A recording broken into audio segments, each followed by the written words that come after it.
True Flames of Samadhi.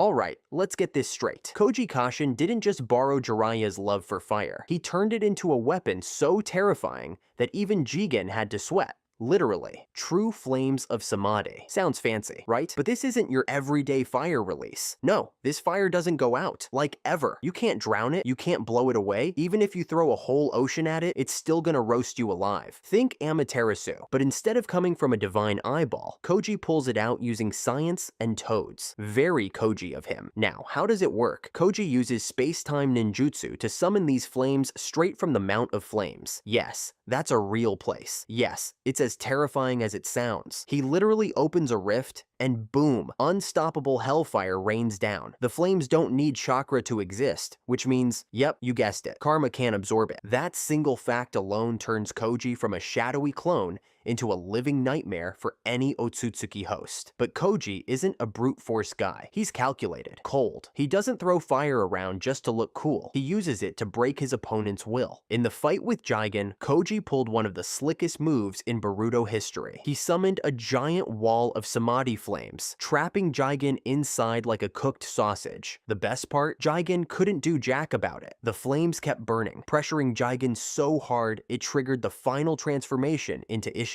That was Koji's goal all along. Force the transformation. Expose the weaknesses. And here's the twist. While Jiraiya's fire attacks were strong, they were raw and old school. Koji's flames are fine-tuned through scientific ninja tools, letting him guide the flames, control their spread, and even use them in precision attacks. He's not just throwing fire, he's playing chess with it. Every spark is part of a plan. Earth release. Let's cool it down a bit. After all that fire, we need something solid, literally. Earth release is Koji's way of saying, you're not getting past me, kid. It's not flashy, it doesn't explode, but man, is it effective. So here's how it works. Koji manipulates the earth using chakra, creating walls, pits, terrain traps. Basically, whatever he needs to mess up your day. It's like having Minecraft powers, but deadly and fast. One moment you're chasing him, the next you're staring at a 20-foot dirt wall wondering what just happened. And this isn't just some copied skill from Jiraiya's old arsenal. Koji's version is cleaner, more tactical. He doesn't just build walls, he controls the battlefield. In one mission at the Hidden Leaf, Konohamaru was hot on his tail. So what did Koji do? He dropped a giant earth wall like a mic. Boom. Konohamaru's pursuit cancelled. But here's the best part. Earth release isn't just for defense. Koji uses it offensively too. Imagine shifting the ground beneath your enemy, trapping their feet in sinking mud, or creating choke points so they have nowhere to run. It's low-key genius. No explosions, no yelling, just pure terrain domination. Rasengan. You already know the Rasengan. If you've been in the Naruto world for more than 10 minutes, you've seen this spinning chakra ball smash through walls, trees, and egos. But when Koji Kashin uses it, it's something else. First, a bit of background. Rasengan was originally developed by Minato, perfected by Jiraiya, and weaponized by Naruto. So where does Koji fit in? Well, he doesn't just use Rasengan, he owns it. The dude can whip it out with one hand, in the middle of combat, like it's second nature. No hand signs. No dramatic power-up sequences. He just thinks it, and bam, it's spinning. Now, what makes Koji's Rasengan dangerous isn't the technique itself. It's how fast and precise he can pull it off. We're talking about split-second reactions, launching a Rasengan straight into an enemy's chest while dodging blows. That's the kind of multitasking even shadow clones would struggle with. And here's the spicy part. He doesn't stop at just a normal Rasengan. In his fight against Jigen, Koji amplifies it using Sage Mode. You know that special transformation where everything becomes more powerful and toad-like?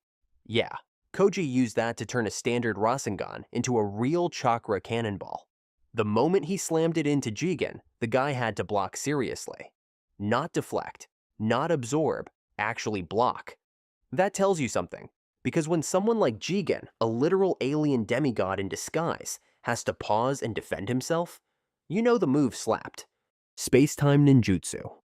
Now this next one, oh man, this is where things get really weird in the best way. Koji has access to a form of space-time ninjutsu, not the kind you see with Minato's flying thunder god or Sasuke's Rinnegan portals. No, this is sneakier, more specialized. Koji's space-time jutsu lets him warp between dimensions. summon things across space, and basically break the laws of logistics like a pro. You ever seen a man summon fire from a volcano that's miles away without moving a muscle? Koji did exactly that in his fight with Jigen. He reached into the dimension of the Mount of Flames, grabbed the legendary true Flames of Samadhi, and dropped it right into Jigen's face, just casually, like pulling hot sauce from your bag at dinner.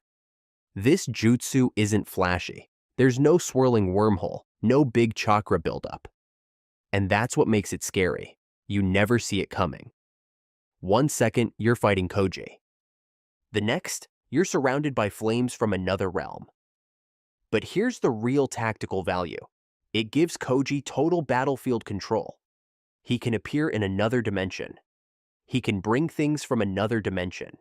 He can even slip into the Ten Tails pocket dimension and back, like it's his weekend cabin. This kind of movement is exactly why Koji's enemies can never pin him down. He's like trying to punch fog, except the fog punches back. Again, the battle with Jigen. Koji used his space-time jutsu not just to escape or travel, but to weaponize it, summoning unstoppable fire from a place that Jigen's karma couldn't absorb. It was the perfect counter, a clean, calculated attack that showed Koji wasn't just strong, he was smart. Summoningjutsu. If there's one thing Koji Kashin inherited from Jiraiya that truly brings back nostalgia, it's the toads. Yeah, those big, bad, chakra-fueled amphibians from Mount Myoboko. But let me tell you, Koji's version? Much more tactical, way less chatty. Unlike Jiraiya, who often treated summoning like a last-minute backup plan, Koji makes it part of his core combat style. He's got contracts with all kinds of toads, tiny ones, giant ones, maybe even grumpy ones. We don't know, they never talk. The small toads are used mostly for recon. They can sneak into enemy bases, spy undetected, or just hop around acting like distractions. Think of them as frog-shaped drones. They're not flashy, but they get the job done. Then we've got the big boys, the giant toads. These are built for brawling, strong, durable, and heavy enough to flatten a car, or a karma user. In the fight against Jigen, Koji summoned a massive toad right into the middle of the battlefield. Not to win with brute force, but to apply pressure. The moment that thing landed, Jigen had to split his focus, fighting Koji while avoiding being sat on by a 2-story amphibian. Multitasking at its worst. But here's the cool part. Koji also uses reverse summoning. That's right. He can teleport himself or someone else to a fixed location, like Mount Myoboko, in a split second. It's not just a getaway plan, it's a full-blown ninja Uber with no ride fee. So yeah, these toads aren't just side characters. They're battlefield assets. Recon, offense, mobility. Koji uses them all without ever making it feel forced. That's the genius. He takes something old school and turns it into a modern combat system. Plus, who doesn't love a good surprise toad drop? Fuenjutsu. Let's talk about Fuenjutsu, Koji's secret weapon when punching things isn't enough.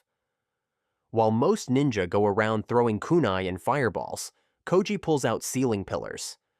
These things come out of nowhere and trap his enemies like they're stuck in quicksand. They're tall, glowing, and terrifying. And once they're in place, you're not going anywhere. Koji uses Fuenjutsu not for flashy effects, but for control. Pure, cold, calculated control. He'll drop a few pillars, form a ceiling formula, and suddenly the enemy's movement is paralyzed. No more flashy jutsu. No more slick dodging. You just sit there like a bug on glue while Koji lines up his next move. And it's not easy to pull off. These seals demand precision and a solid chunk of chakra. You miss one part of the formula, boom, nothing happens. But when Koji does it, he makes it look effortless. That's what makes it deadly. While you're busy powering up, he's already locked you down like a cheat code. One time in the Hidden Leaf, Koji used this technique to seal an entire squad of Jonin. That's right, a whole team, frozen in place. All so he could vanish into the shadows like it was just another Tuesday. No fight, no mess, just silence and regret.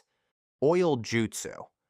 Alright, we've talked about Koji's terrifying fire jutsu, but what if I told you he made them even worse? Enter oil jutsu, Koji's go-to method for turning a regular fireball into an apocalyptic inferno. Now, this isn't just some cooking oil technique. Koji literally spits out a stream of thick, flammable toad oil from his mouth. Yeah, gross, but effective. The moment that stuff hits the battlefield, all he has to do is snap his fingers. Boom, the whole area becomes a fire trap. What makes oil jutsu so dangerous is how it synergizes with Koji's existing fire skills. His regular fire release is already strong, but coat the enemy in oil first, that fire is going to spread faster than spoilers on release day. In fact, when combined with the true Flames of Samadhi, Koji basically created an unstoppable wall of death. And yes, he actually did that against Jigen.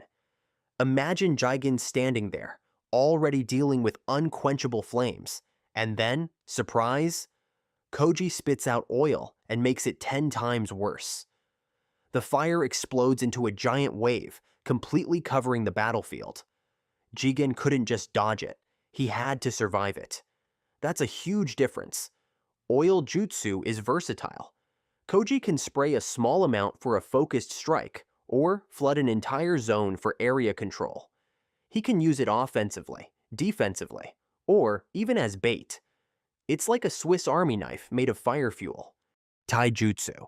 We've seen Koji throw fire, spit oil, summon toads, and trap people in seals. But let's not forget, he can also throw hands. And not just casually. Koji's Taijutsu is clean, brutal, and extremely effective. He's not some hulking beast or overpowered tank. Koji relies on speed, timing, and precision. His movements are smooth, his attacks land hard, and his reflexes are crazy sharp. You blink, he's already behind you. You swing, he's already countered. In his fight with Konohamaru, Koji gave us a clear demo. Konohamaru came in hot, throwing all sorts of Leaf Village moves.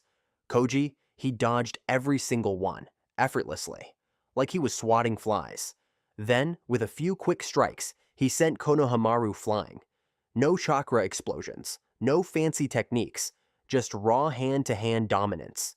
Koji uses Taijutsu to mix it into everything. He'll land a punch, then follow up with a Rasengan, or use Taijutsu to position you perfectly for a fire trap. It's not just fighting, it's choreographed destruction. Sage Mode. You knew it was coming. The legendary Toad Sage Mode. Just like Jiraiya, just like Naruto. But here's the twist: Koji's version. Way more refined, less warts, more wow. Sage Mode is one of Koji's strongest techniques. It lets him absorb natural energy and turn into a chakra monster. His physical strength spikes, his speed goes up, his durability becomes ridiculous, and best of all, his chakra sensing becomes so sharp he can detect enemies from miles away. Literally, you can't sneak up on this man, not even with teleportation. The transformation itself is clean, no weird facial changes like Jiraiya had. Koji's version is stable, efficient, and doesn't need the Elder Toads to babysit him. That alone tells us this dude trained hard. Sage Mode isn't a quick unlock, it's a commitment. And Koji made it look easy. In the fight against Jigen, Koji activated Sage Mode at the most critical moment. His fire jutsu wasn't enough. Rasengan wasn't enough. So what does he do? He goes full Sage, dashes in with inhuman speed, and unleashes a combo that forced Jigen to back off. For someone like Jigen to take a step back, that's a win. Sage Mode gives Koji the perfect edge: power, speed, awareness, all packed into one form. No flashy transformation, no dramatic buildup, just pure efficiency. Koji doesn't talk about power, he shows it. And honestly, if you're fighting someone with fire, toads, Rasengan, and Sage Mode, just run. Don't be a hero. Shinjutsu Jipo. Now we enter mystery territory Jipo, the so-called 10 directions technique. Sounds fancy, right? That's because it is. Here's what we know. Jipo is a Shinjutsu, a god-level technique linked to the Ōtsutsuki clan. Not your everyday ninjutsu. Not even your once-a-year forbidden jutsu. We're talking reality-breaking divine tier power, and Koji somehow gets access to it, when he's basically 1 foot in the grave. According to the lore, Koji's body enhanced with Shibai Ōtsutsuki's DNA allows him to tap into Jipo at a critical moment. Think of it like the ultimate last resort power-up. When he's out of tricks, out of chakra, out of time boom, he reaches into the Shinjutsu toolkit and pulls out a cosmic level reversal. What does it actually do? That's where things get vague. The manga doesn't give us much, but based on context, it probably involves manipulating raw energy, or even rewriting parts of reality. At the very least, it saved Koji's life and gave him just enough of an edge to counter Jigen one last time. The truth is, Jipo might be way more powerful than we've seen. It could be a dormant technique, waiting for a bigger threat. Or maybe it's just Koji's Ultra Instinct moment, designed to show that even a clone has a destiny. One thing's for sure when a character unlocks Shinjutsu in a near-death state, you better not let him get back up. Scientific ninja tech body. Let's wrap things up with the part that makes Koji truly unique, his entire body. That's right, he's not just a clone of Jiraiya, he's a scientifically engineered super ninja. Thanks to Amato's modifications, Koji's body is packed with enhancements, faster healing, higher durability, better chakra flow. The man is practically a walking performance upgrade. He can fight longer, hit harder, and tank damage like he's made of reinforced steel. Because, well, parts of him probably are. The healing factor is a game changer. Unlike normal shinobi who need rest, Koji bounces back mid-battle. That allows him to keep up pressure even after getting slammed by Jigen's attacks. And he doesn't slow down, not once. No limping, no huffing and puffing. He just keeps going. But there's more. His body is adaptable, meaning he can survive in extreme situations. Fire, gravity shifts, space-time warping, you name it. Koji's body isn't just built to fight, it's built to endure. That's what makes him more than just a clone. He's a perfected version, a ninja 2.0. In his showdown with Jigen, Koji took some heavy hits. We're talking crushing force, chakra disruption, even spatial attacks. But thanks to his cybernetic enhancements, he withstood it all and kept swinging. No dramatic speeches, no flashbacks, just cold, hard survival. Sand Shield. Let's start with one of the most iconic defensive abilities in all of Naruto, the Sand Shield. Now, imagine having a bodyguard who never blinks, never sleeps, and doesn't even need a salary. That's Gaara's sand. This thing moves on its own, reacts to threats before Gaara even realizes he's in danger. Back in the Chunin exams, when Rock Lee tried to sneak a punch, boom, the sand moved faster than our guy Lee could blink. And that's saying something. The mechanism? Originally, it was Shukaku's chakra doing the heavy lifting. The one tail was basically the power bank behind the curtain. But even after Gaara lost the tailed beast, he mastered control over the sand so well that it kept doing its job like a loyal pet with chakra-powered instincts. You can think of it like a living organism. This shield doesn't just block, it reacts. Needles? Blocked. Swords? Swallowed. Sasori's poison darts? Completely denied. And the way it curls around Gaara like a snake hugging its prey? Pure intimidation. But, yes, there's a but. This technique isn't invincible. If an enemy's fast enough to beat the sand's reaction time, like Rock Lee with his Lotus moves, then yeah, Gaara's gonna take a hit. Also, spam attacks long enough, and that chakra drain starts piling up. Even Gaara's sand gets tired of working overtime. Sand armor. Okay, so let's say, hypothetically, you do get past the sand shield. Maybe you're a Taijutsu prodigy with 8 packs and speed that breaks physics. Congrats! Now you've got to deal with sand armor. Yes, Gaara basically wears sand as a second skin. This isn't some flaky layer of dust. It's dense compressed sand that hugs his body tighter than Guy Sensei's spandex. Gaara actually controls this one manually, meaning he keeps it running by feeding it chakra. The upside, it soaks up hits that get too close for comfort. The downside, it's a chakra glutton. Seriously, this thing eats chakra like Choji at a buffet. We saw it in action during Gaara's fight with Rock Lee. Even after Lee broke through the sand shield with raw power, that inner layer of sand still stopped him from doing critical damage. Gaara walked away with some bruises, sure, but compared to what Lee dished out? That's impressive. But like all good armor, it has its breaking point. Hit it hard enough, fast enough, and over again, it'll crack. Shield of Shukaku. If Sand Shield is the bodyguard, and Sand Armor is the secret Kevlar suit, then Shield of Shukaku is the armored tank Gaara deploys when stuff really hits the fan. This is Gaara's ultimate defense.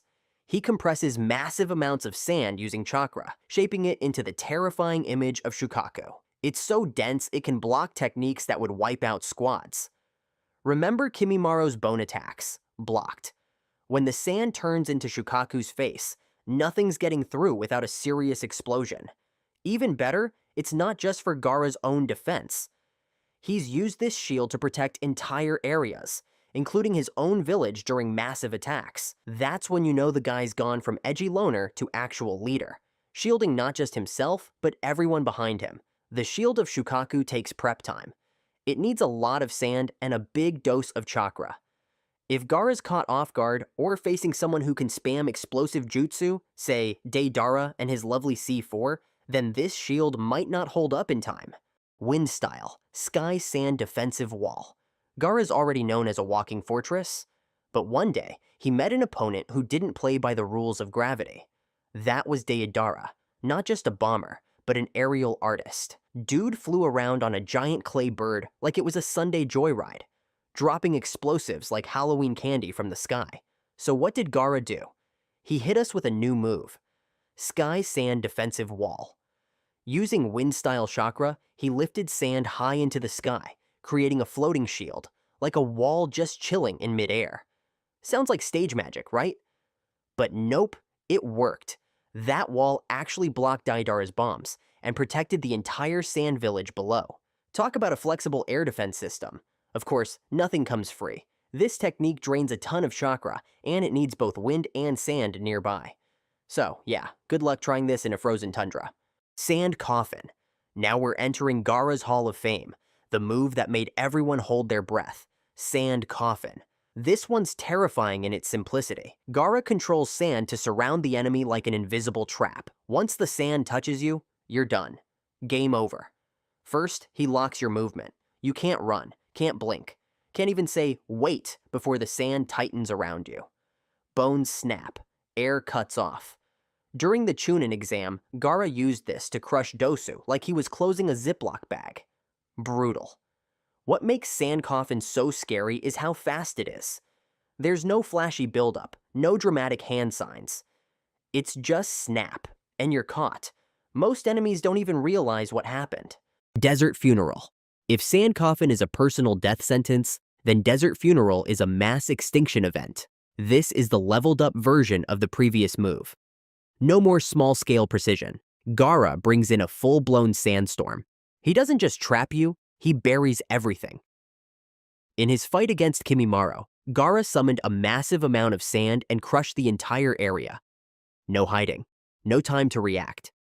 Just walls of sand swallowing the battlefield like nature itself, saying, "You shouldn't be here." It's straight-up cinema. You see the sand rise like a tidal wave, then crash down in one overwhelming sweep. It needs a lot of sand and a bit of time to prep.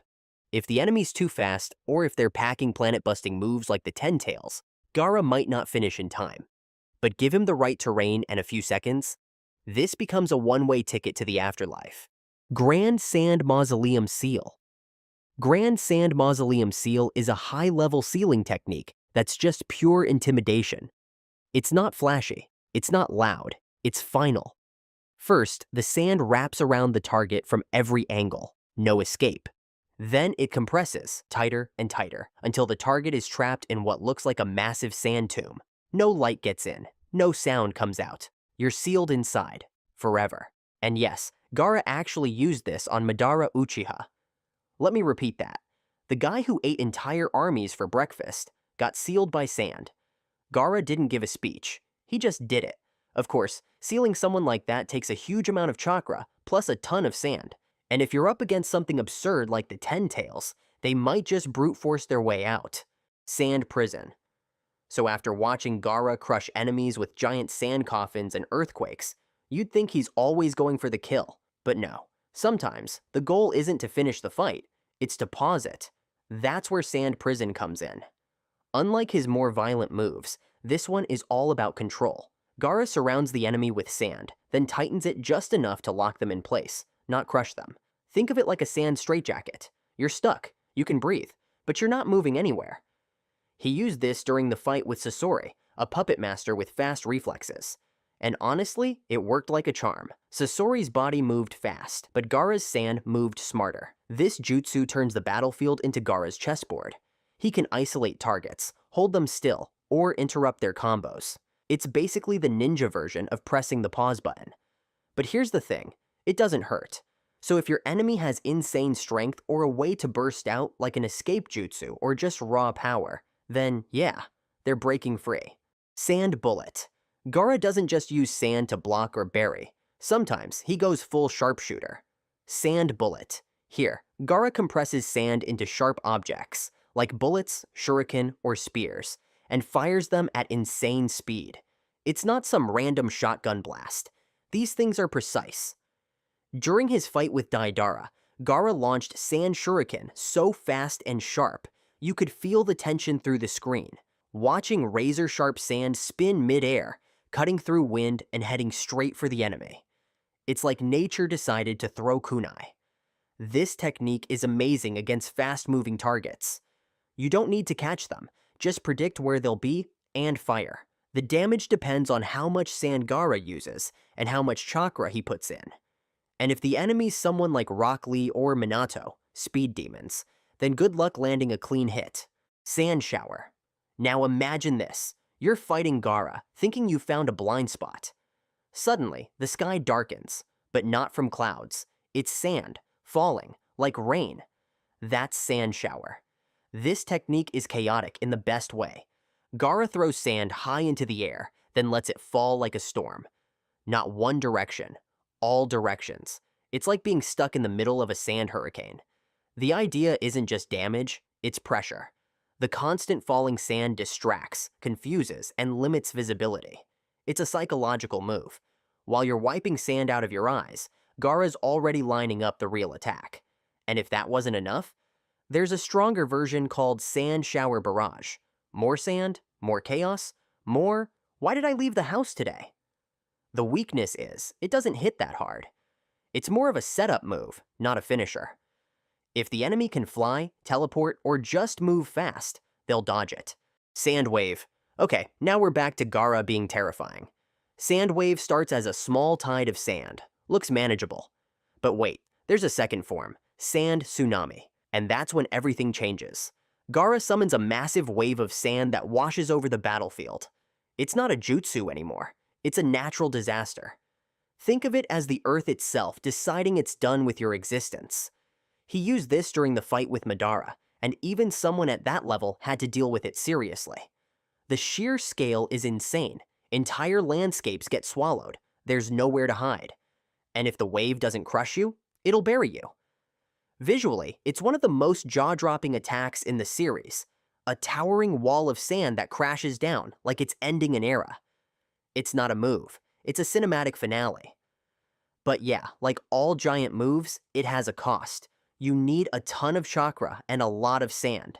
And if your enemy can fly or shoot energy blasts, they can cancel it out before it lands. Even so, the moment Sand Tsunami appears, the battlefield isn't a battlefield anymore. It's Gaara's sandbox, and you're just a tiny toy trying not to get buried. Shukakus Hand. Let's talk about Shukakus Hand, one of Gaara's most intimidating moves. Picture this. You're fighting someone who barely moves, then out of nowhere, a giant sand hand shaped like a demon comes flying at you. Gaara used this in his fight against Deidara, who kept flying around like a firework artist with ADHD. So instead of playing catch-up, Gaara summoned a massive hand in Shukaku's shape and just grabbed at the sky. And let me tell you, when a hand that size reaches for you, you don't think, you panic. The cool thing here is how flexible this jutsu is. Gaara can use it to grab, slam, crush, or just flex that terrifying chakra control. It works at mid-range, long-range, even close combat if the enemy's dumb enough to get near. But yeah, nothing is perfect. If your opponent has brute strength or a move that can cut through sand, looking at you, Sasuke, with Chidori spam, then this big scary hand turns into just a large pile of dirt. Shukakus Pike. Okay, if Shukaku's Hand is the grabby type, then Shukakus Pike is straight up violent. No hugging here, just pure piercing damage. He compresses sand into a shimmering solid spear powered by Shukaku's chakra. And when he throws it, that thing doesn't stop until it finds something to destroy. You'll usually see this move when Gaara gets serious. Big stakes, big enemies, big spear. The strength of this attack is crazy. It's sharp enough to pierce through tough defenses and dense armor, and unlike other sand techniques that kinda smother or trap, this one just ends the problem. Fast. It takes time to make the spear. The sand has to condense, the shape has to hold, and by the time it's ready, someone like Naruto might have already finished the fight with a speech and a Rasengan. Sand clone. Now this one's sneaky. You've heard of shadow clones? Well, this is the desert edition. Sand clone lets Gaara create copies of himself using sand. They move like him. They fight like him. They even have that calm, dead-eye stare that says, "I buried someone before breakfast." During his fight with Sasori, Gaara used this trick to outmaneuver an opponent who couldn't afford to waste time guessing. It works because it messes with your mind. You think you're targeting Gaara, but nope, you're punching a pile of sand. And the best part? Gaara doesn't even have to be close. He can stay far away, watching while his clone plays bait. Once the enemy figures out the clone is fake, it breaks easily. And if they've got AoE attacks, they can just wipe the floor and take the clone down in one go. Third eye. So what does Gaara do when he's surrounded or trapped? Or when he wants full vision without putting himself in danger? Simple. He spawns an eyeball made of sand. No, seriously, that's third eye. A floating, creepy sand eye that Gaara can use to see everything from afar. It links directly to his brain, like a biological drone. Pretty sure this is what happens when introverts get chakra powers. He used this in his fight with Deidara while trapped in a dome. Total blackout, but Gaara, still watching everything. It's basically surveillance jutsu for control freaks. Tactically, it's gold. You can plan moves without moving. You can monitor enemy positions. You can even fake being blind while seeing more than anyone in the room. But yeah, no attack power. It's just an eye. If the enemy spots it and destroys it, then congrats. You just lost your ninja livestream. Sand sensing. We've got sand sensing, the ability that makes hiding from Gaara almost impossible. Here's how it works. The sand around him becomes a giant motion detector. Any chakra movement, vibration, or suspicious twitch nearby, the sand picks it up and tells Gaara, like a loyal little spy. Basically, while other ninja are squinting through smoke bombs, Gaara already knows where everyone is. The great thing is, it doesn't need direct line of sight. If you're underground or invisible, too bad, the sand feels you. But like with everything, there are limits. No sand around? This skill is useless. If you're in a concrete building or ice-covered tundra, the radar's off. And if your enemy can move without making a sound or suppress their chakra, then they might sneak by. Sand mesh, so you're facing a ninja who moves fast. Too fast. Like blink and they're behind you, kinda fast. What does Gaara do? He throws a net, made of sand. This is sand mesh, or as I like to call it, the desert's version of handcuffs. Gaara manipulates his sand into ropes or web-like strands, then locks his opponent in place. It's the perfect move against hyper ninjas like Sasori or anyone who can't sit still. This move's all about control. You're not trying to knock someone out, just hold them there long enough to land the real hit. This rope isn't indestructible. If the enemy has brute strength or any kind of blade-based technique, they can slice through it faster than you can say, Suna no Jutsu. Desert suspension. So what happens when your opponent decides to take the fight to the sky, like Deidara did? Simple. Gaara goes, fine, I'll fly too. Desert suspension is basically Gaara turning sand into a floating platform, like a ninja hoverboard made of anxiety. By using his chakra to suspend sand in mid-air, he can float, chase, and fight while airborne. Suddenly, the battlefield isn't 2D anymore, it's vertical. This was key when fighting Deidara, who tried to stay out of Gaara's range. Too bad. Gaara just rode a sand disk like it was a magic carpet, except it didn't sing or dance. It just helped him launch long-range death. Now, obviously, it's not perfect. Keeping a full platform floating takes a ton of chakra. And if the enemy's a long-range sniper or explosive expert, you're just a floating target. But for mobility, game changer. It turns Gaara from a ground-based defender into an aerial threat. Wind style, Sandstorm Devastation. Okay, this one is where Gaara goes full avatar mode. Wind style, Sandstorm Devastation combines wind release chakra with sand, turning the whole battlefield into a chaotic storm. Not just a breeze, we're talking mini-apocalypse. He basically kicks up a desert-level sandstorm with wind-powered sand bombs tearing through the area. Think Mad Max, but with ninjas. This technique is all about area denial. No hiding, no dodging. The storm hits from all sides, forcing the enemy into panic mode. Gaara used this kind of move during his fight with Rasa, yeah, his own dad, and completely flipped the match. Shukaku Transformation. Now we enter kaiju territory. Gaara, during his Jinchuriki days, could partially or fully transform into Shukaku, the one-tailed beast. And let me tell you, when that starts happening, it's no longer a ninja fight, it's a monster movie. He first used this against Naruto, slowly giving up control to the beast. His arms grow, his body shifts, his voice changes. It's horrifying. By the time the full Shukaku emerges, we've got a giant sand demon staring down a toad the size of a building. This form boosts everything: defense, offense, intimidation. You get more sand, more chakra, more pain. The sheer power is wild. But here's the problem. Gaara starts to lose himself. Shukaku isn't exactly the chill roommate type. If he takes over, Gaara goes from calm tactician to rampaging sand creature. Also, after Shukaku was extracted later on, Gaara lost the ability to transform like this. So this move, it's a relic of the past, like a final form he had to leave behind. Play Pawsum Jutsu. Let's end with a sleeper, both figuratively and literally. Play Pawsum Jutsu is Gaara's way of saying, if you can't beat them, pretend to be unconscious. No joke. This technique lets Gaara fake being KO'd by stopping his movement and using sand to hide his chakra. The enemy gets careless. They walk closer. They monologue. Then, boom, surprise counterattack. It's such a sneaky move that it even worked on Naruto once. And when it's combined with Shukaku still inside him, Gaara uses it to let the beast take over while his body rests. The weakness? It's not offensive. It doesn't do damage on its own. You're gambling on the enemy taking the bait. If they don't, you're just lying there like an overdramatic theater student. It's low effort, high reward, and totally fits Gaara's style. Calm on the outside, chaos underneath. Physical power boost. Why were the Sound 4 able to beat even high-level Junin ninja? I mean, they weren't actually that overpowered, and they were still super young too. But they had one major trick up their sleeve, the curse mark. And the very first thing it does, it massively boosts your physical power. Like, ridiculously. The curse mark is basically a piece of Orochimaru's chakra, mixed with a little bit of Jugo's DNA, and injected straight into someone else's body. Once it's activated, this chakra blends with the user's own chakra and kicks off a crazy chain reaction.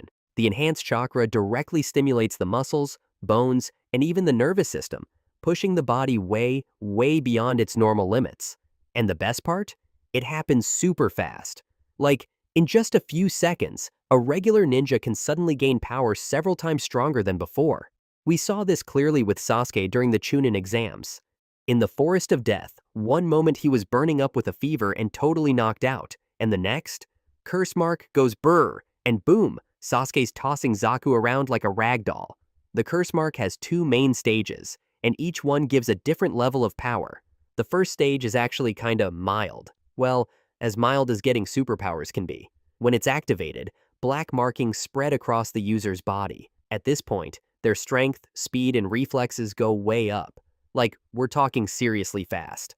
Sasuke moved so quickly, the Sound Ninja couldn't believe what they were seeing. The ones who just beat up the poor genin from the leaf got absolutely clapped.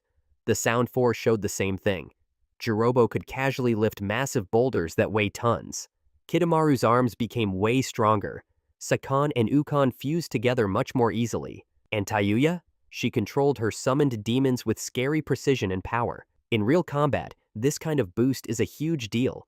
It can completely flip the situation, turning someone who's losing into the one dominating the fight in just seconds. But of course, all that power comes with a crazy high price. First off, the body. When you push your body beyond its natural limits, it can seriously mess you up. Users go through intense pain, and their muscles might tear, bones might break, joints get damaged. It's kinda like opening the 8 gates. Your body has to take the hit. Even Sasuke passed out multiple times after using the curse mark, just because his body couldn't fully handle it yet. When we compare the curse mark to other power sources in the Naruto world, it has some pretty clear strengths, and also some big weaknesses. The biggest advantage? It's instant. You don't need to train for years to get strong. Once the curse mark is implanted, boom, you can use that power in battle right away. No waiting, no grinding, just pure upgrade. But when you stack it up against things like Nine-Tails Chakra or Sage Mode, the curse mark definitely starts to fall short. Sure, Nine-Tails Chakra is dangerous too, but at least it belongs to Naruto in a way. And Sage Mode, that's something you earn through crazy hard training. Plus, both the Nine-Tails Power and Sage Mode have way more potential for growth. They can evolve and get stronger over time. The curse mark, on the other hand, has a pretty solid ceiling. It can only take you so far. That physical power boost from the curse mark definitely shook up the Naruto story though. It explained how Sasuke suddenly got so much stronger, and why he started pulling ahead of the other kids around him. And let's be real, since Sasuke was always meant to be Naruto's rival, he kinda had to get a buff like that. Naruto had the Nine Tails, so Sasuke needed something wild to keep up. The curse mark was that equalizer. Chakra boosting power. Orochimaru's curse mark basically works like a chakra battery. It's a stash of his own chakra, planted inside someone else's body. Now, Orochimaru's chakra is seriously nasty. If you want to know just how strong it is, just look at the 8-headed serpent jutsu. That insane move came straight from the chakra, stored in the curse mark on Sasuke's body. Yup, that much power. We can totally see this in Sasuke's fight against Naruto at the Valley of the End. When he activated the first stage of the curse mark, Sasuke could suddenly spam Chidori over and over. Before that, he could barely use it more than once or twice a day. The extra chakra from the curse mark let him keep going with these high-cost jutsu, like it was nothing. At stage 2, the difference is even crazier. Sasuke could launch back-to-back heavy attacks, and even go head-to-head with Naruto in one-tailed cloak. And it wasn't just Sasuke. The Sound 4 had the same kind of power-up. Kidomaru could fire giant spider arrows with massive force. Taiyuya summoned and controlled her demons for a long time. All of that? Thanks to the overflowing chakra from the curse mark. That's also why they were able to overwhelm elite ninja like Genma and Raido. But yeah, there's a massive downside. That chakra doesn't belong to the user. It still carries Orochimaru's will and essence. If someone relies on it too much, they slowly lose control. They become more violent, more unstable, and easier to manipulate. The human body just isn't built to handle someone else's chakra long term. Forcing it in causes serious damage, both physically and mentally. Body transformations. Everyone remembers that moment when Sasuke suddenly grew those creepy demon wings during his fight with Naruto at the Valley of the End. Or when the Sound 4 straight up turned into actual monsters. That's because Orochimaru's chakra attacks the user's DNA directly. It messes with their cells and completely changes how their body works, unlocking transformations that would normally be impossible. Yeah, the curse mark has 2 clear stages. Stage 1 is kinda chill. It makes your skin tougher, gives you sharp claws, and buffs your muscles. But stage 2? That's when things get wild. The user's entire body starts to change. They grow weird extra parts. Sasuke got demon wings and could literally fly. Kimimaro turned his whole body into a deadly bone weapon. Kidomaru looked like a giant spider with 6 arms. Though to be fair, that guy already had 6 arms from the start.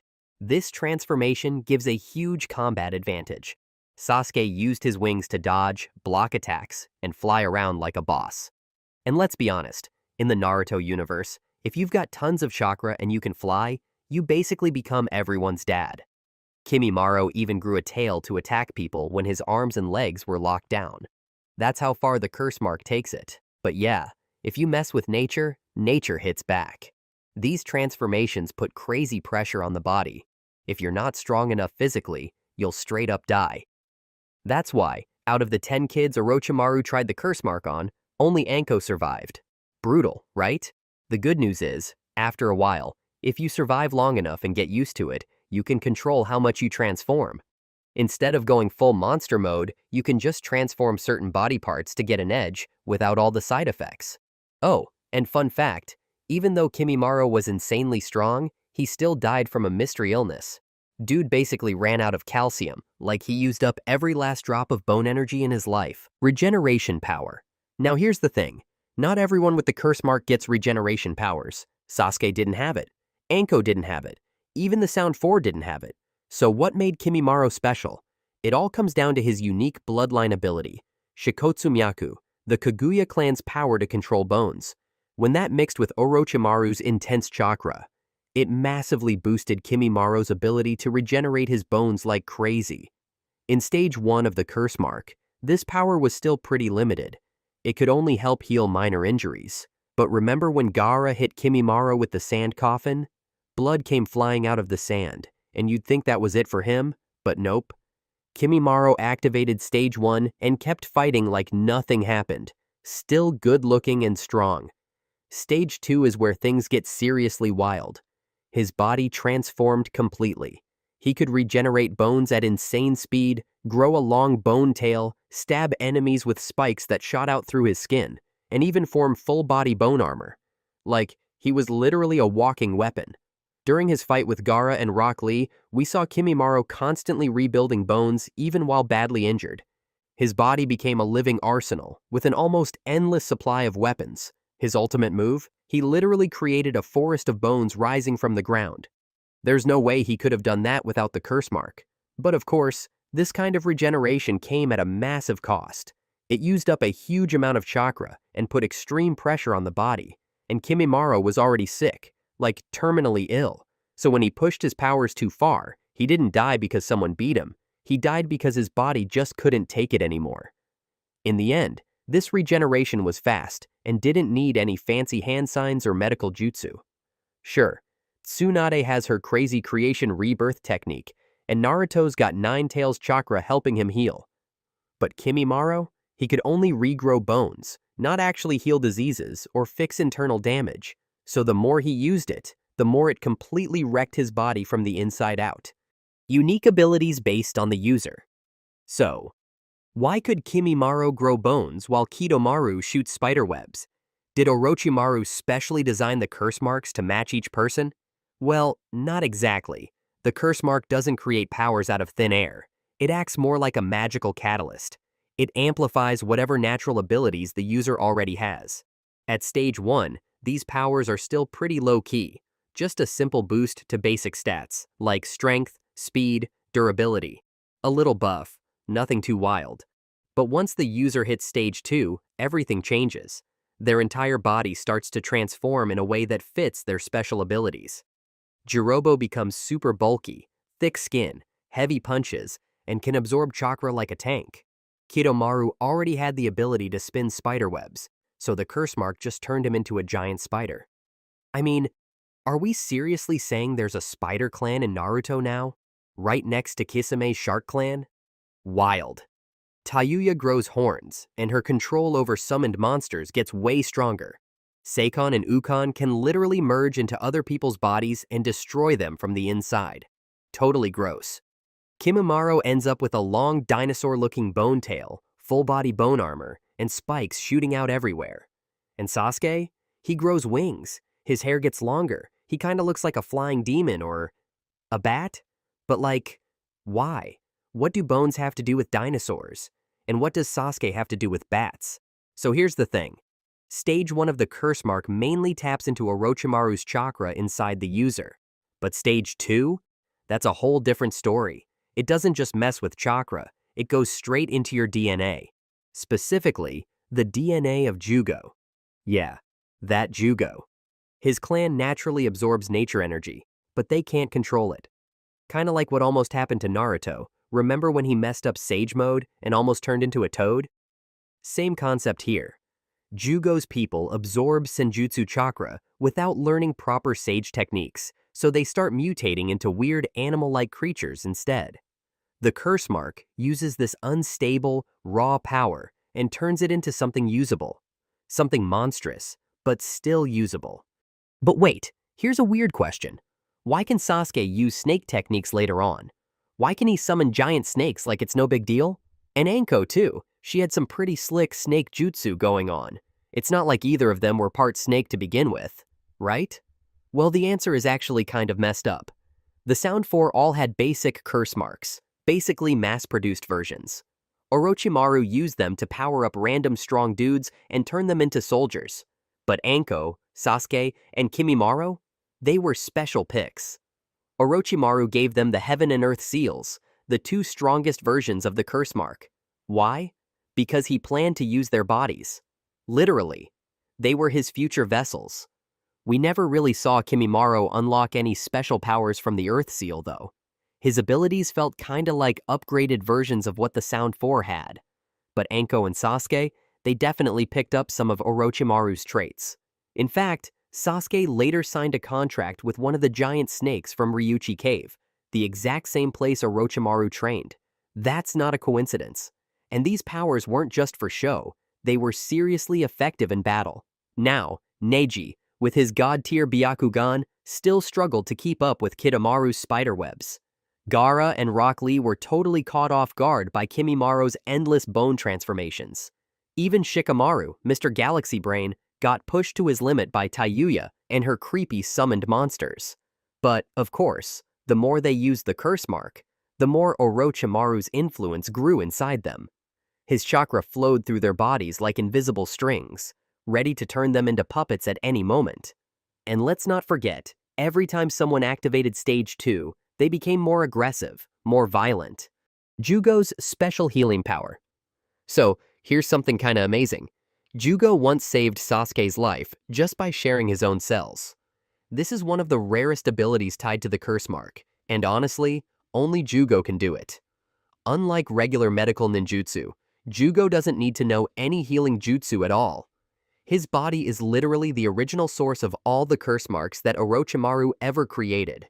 So when Jugo activates his Stage 2 curse mark, that dark chakra lets him rebuild his own cells, and even transfer them into someone else. It's almost like a live tissue transplant, and it happens super fast.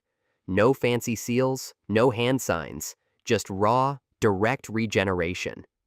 We saw this in full effect during Sasuke's fight with Killer Bee. Sasuke was completely wrecked, basically 1 foot in the grave. Even Karen, the team's main healer, couldn't do much.